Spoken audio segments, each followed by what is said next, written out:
Welcome back. Well, the mid-cap index continues to see traction out there, so it's a good time to get an insight into what's going on in dealing rooms. I know one better than Nimesh, who joins us to tell us what's going on in D-Street Chatter. Nimesh, what are you picking up today in terms of the flows?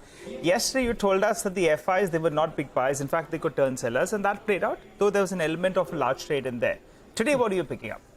Hi, Nigel. Today is a day of consolidation, barring that one intraday dip which we got on the back of reports of income tax overall. Actually, that dampened the sentiment to some extent, both in the broader market as well as in the large caps. But outside that, I guess another day of consolidation, largely on back of muted flows from the large institutions. Even today, the feedback is there is selling pressure, especially in large private banks, largely the GFC twins, and select large cap IT names for the second day rank. So that's the feedback as far as flows are concerned. The sector of the day is clearly pharma. In fact, it's been the sector of the month, so to speak.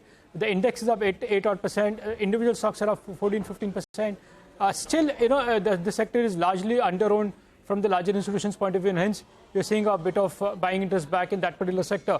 I guess earnings are going to dominate the theme, and we have some large earnings coming up this week, so that will set the tone. And on the upside, 17,850, 17,900 seems to be a resistance. But broadly, the selective selling by the larger FIs continues, and I guess earnings are going to be a big theme to watch out for this week. What about stocks, Nimesh? What's on your radar?